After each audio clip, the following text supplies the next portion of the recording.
Let's get real, betrayal is one of the deepest cuts a person can experience. Whether it's from a partner, a friend, or even family, it shakes you to your core. And here's the truth nobody wants to say out loud. Healing isn't automatic. Time alone doesn't heal betrayal. What heals betrayal is how you confront it, process it, and rebuild yourself after it. If you've been betrayed, you probably feel blindsided, humiliated, maybe even questioning your own worth. But let me hit you with the hard truth: staying stuck in the pain is a choice. Yes, betrayal is something done to you, but healing is something only you can do for yourself. If you don't take ownership of that, you'll carry this wound into every future relationship, every friendship, every opportunity, and the betrayer keeps winning long after they're gone. When you've been betrayed, the very first key to healing is facing the truth without sugarcoating it. This may sound simple, but it's one of the hardest things people struggle with. The instinct when you're hurt is to downplay what happened, to put a softer label on it, to make excuses for the other person, or to convince yourself it wasn't as bad as it really was.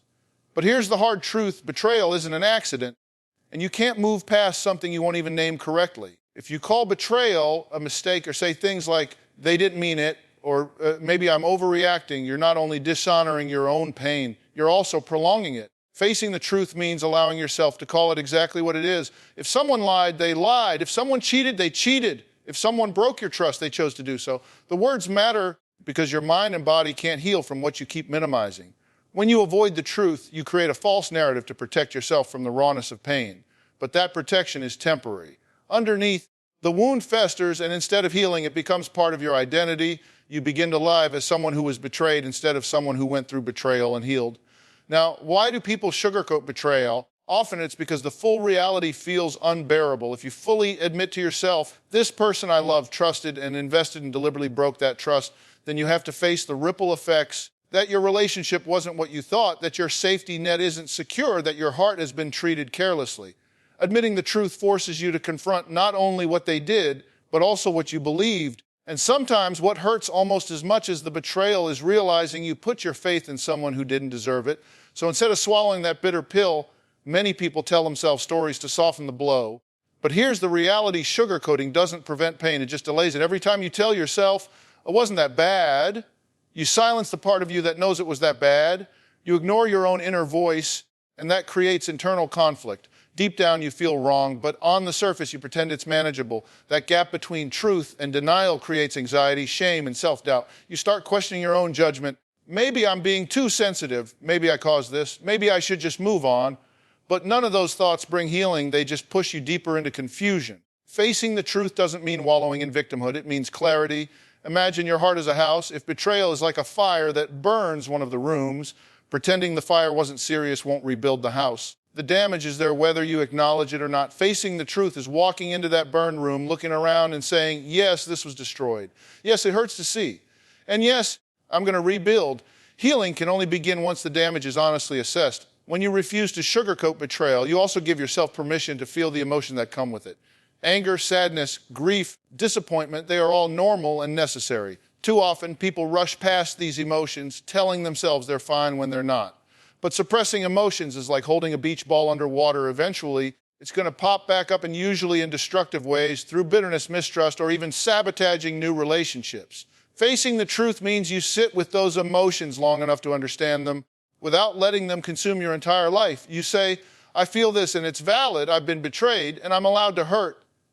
There's also a level of empowerment that comes with honesty. The moment you stop minimizing the betrayal, you stop carrying the responsibility for someone else's actions. If you keep sugarcoating, you end up absorbing the blame. Maybe it wasn't betrayal. Maybe I should have seen it coming. Maybe it's partly my fault. But once you face the truth, you can separate what belongs to you and what belongs to them. Their choice to betray is theirs to own. Your choice to face it and heal is yours to own. That clarity is freeing because it reminds you that you are not powerless. And here's the bigger picture. When you face the truth, you set the foundation for the rest of your healing journey. You can't rebuild your standards, reclaim your self-worth, or move forward if you're still living in a half-truth. Think of it like trying to fix a broken bone. You can't heal it if you won't even admit it's broken. You'll just limp along, and over time, that untreated break will warp the way you move. But once you face the truth, yes, this bone is broken, you can set it properly, give it the care it needs, and eventually regain strength. So the first key point, facing the truth without sugarcoating, is not just about acknowledging the betrayal, it's about giving yourself the gift of honesty. It's about refusing to carry someone else's choices on your back. It's about deciding that your healing is more important than protecting the image of the person who hurt you. It's raw, it's painful, but it's also liberating. When you finally stop softening the truth, you open the door to real healing, the kind that doesn't just cover the scar, but strengthens you for everything that comes after. Separating what was done to you from who you are is one of the most crucial parts of healing after betrayal. When someone betrays you, it often feels personal, like a direct attack on your worth as a human being. You might think, if I were enough, they wouldn't have done this.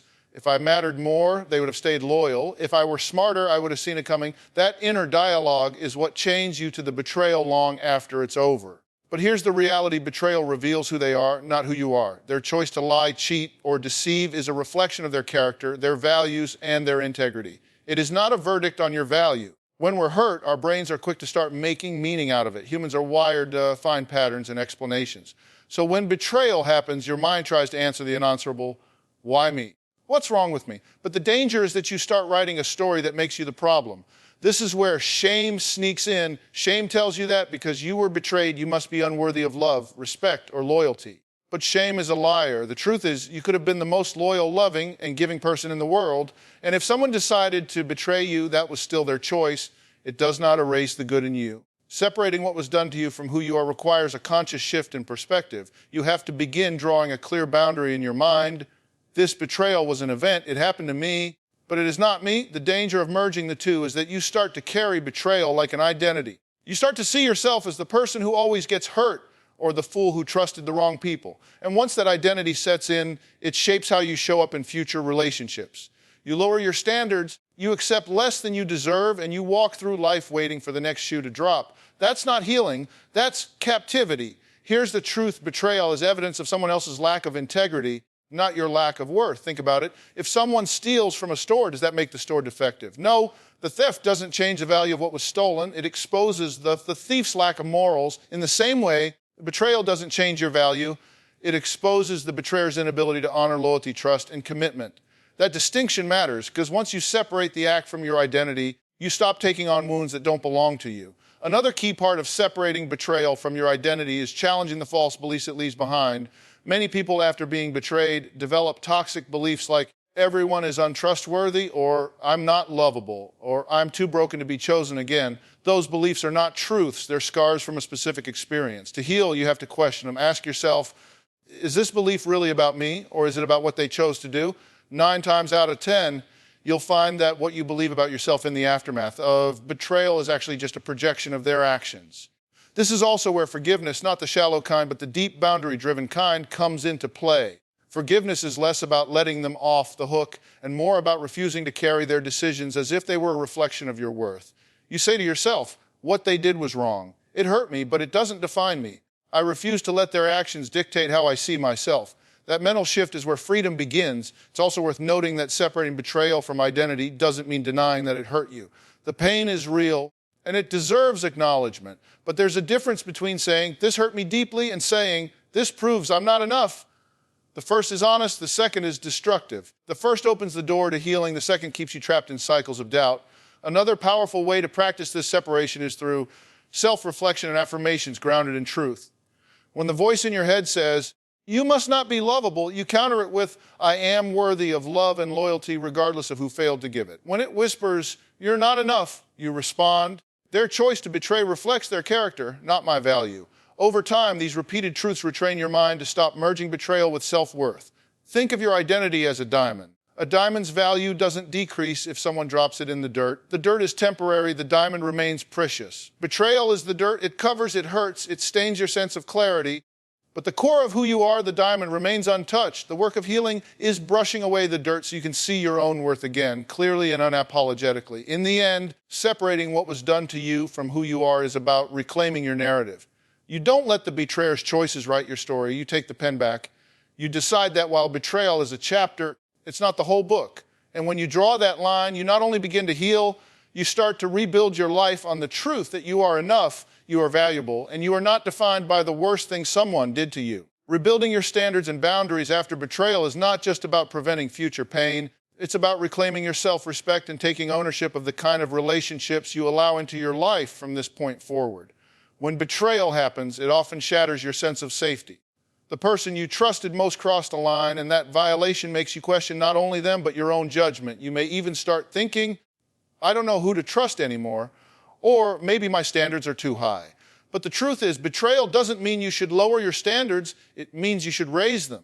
It's not a sign that you expected too much, it's a wake-up call that you need to define what non-negotiable respect looks like and never compromise on it again. The first step in rebuilding standards and boundaries is identifying where they may have been too loose before. Many times, people who are betrayed can look back and see red flags they ignored. Maybe you excused dishonesty because you wanted to believe the best. Maybe you allowed small breaches of respect because you didn't want to come across as controlling. Maybe you settled for less than consistency because you were afraid of losing the relationship. These small compromises slowly erode boundaries until the betrayer has free rein to cross major lines. This doesn't mean you caused the betrayal. It means you now have the chance to learn from the experience and tighten the boundaries that protect your peace. Boundaries are not walls to keep people out. They are filters to let the right people in. A wall isolates, but a boundary defines. Think of it like the fence around your home. You don't build a fence to imprison yourself. You build it to clearly mark what belongs to you and what you will protect. Rebuilding boundaries after betrayal is about drawing a clearer line around your emotional well-being. You decide what behaviors you will no longer tolerate, what red flags you will no longer excuse, and what level of respect is required for anyone who wants to stay in your life. Standards, on the other hand, are about what you expect from others and from yourself. Standards are the baseline of what you believe you deserve. After betrayal, some people lower their standards out of fear. They think, if I don't expect much, I won't be disappointed. But living with low standards is like living in a house with leaky pipes and broken windows. It may feel safer not to hope for better, but you end up tolerating conditions that drain you. Rebuilding your standards means deciding that loyalty, honesty, consistency, and respect are not luxuries. They are the price of admission to be close to you. One powerful exercise is to write down your new standards and boundaries as if you were creating a contract with yourself. For example, I will no longer excuse dishonesty even in small forms. I will not stay in relationships where my voice is dismissed. I will require consistency before I give trust. I will not allow anyone to manipulate me with guilt or fear. But putting this in writing, you make a clear declaration that betrayal may have broken your trust, but it has not broken your ability to protect yourself moving forward. Another important piece of rebuilding standards and boundaries is practicing them in real time. It's easy to write them down, but much harder to enforce them when emotions are involved. Let's say you notice someone new in your life dodging questions or giving half-truths. Old you might have brushed it off. New you says, that doesn't work for me. I need honesty. Or if someone repeatedly crosses a line you've made clear. Old you might have made excuses. New you says, if this continues, I will step back from this relationship. This isn't about being harsh, it's about being clear. And clarity is one of the greatest gifts you can give yourself after betrayal. One of the challenges in setting higher standards is the fear of being alone. People often think, if I raise my standards, no one will meet them. But here's the truth, raising your standards doesn't eliminate good people, it eliminates the wrong ones. If someone cannot meet the basic standards of respect and honesty, they are not losing you because your standards are too high, you are losing them because their integrity is too low.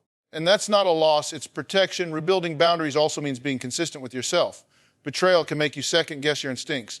But every time you uphold a boundary, you reinforce your self-trust. You prove to yourself, I can spot red flags and I can protect my peace. That self-trust is the foundation of healing because it means you are no longer walking blind, you are walking empowered. Think of betrayal as a storm that knocked down your fence. Yes, it exposed vulnerabilities. Yes, it left damage. But now you have the chance to rebuild that fence stronger, taller, and with clearer gates about who you let in. You get to decide that not everyone deserves access to your heart, your energy, or your trust. That's not bitterness, that's wisdom. In the end, rebuilding your standards and boundaries after betrayal is about turning pain into power. It's about saying, I refuse to let what happened to me dictate what I accept from now on. It's about creating relationships where respect isn't begged for, but naturally given. It's about walking forward with the confidence that while betrayal hurts you, it also taught you to value yourself at a higher level than ever before.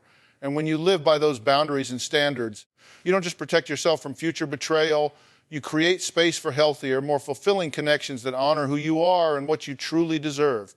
Taking your power back through action, not revenge, is the turning point in healing after betrayal. When someone betrays you, one of the first natural impulses is to get even. You want them to feel the same pain they caused you, to see the damage they left behind, maybe even to regret ever crossing you. That urge is human, but it's also a trap. Revenge might give you a temporary rush, but it never gives you closure. It ties you to the betrayer even tighter, because now every move you make is still about them. And as long as your energy is focused on making them pay, you're not actually free. The real secret to taking your power back is shifting your focus off them completely and onto yourself, your healing, your growth, and your future. Revenge is about control. It's about saying, I'll show you. You don't get the last word, but here's the hard truth: the betrayer already showed you who they are. Their choices revealed their character. You don't need to prove anything to them because their behavior already proves enough. What you do need is to prove something to yourself, that you are stronger than what happened, that you can rebuild, and that you don't need their downfall to validate your worth. When you chase revenge, you're still playing their game. When you choose action, you're writing your own rules. Taking your power back through action starts with redefining what winning means. If winning to you means seeing them suffer, you've already lost because your energy is still locked onto their life. But if winning means creating peace, confidence, and fulfillment for yourself, then every step you take forward is a victory. The betrayer no longer matters because your success is no longer about them.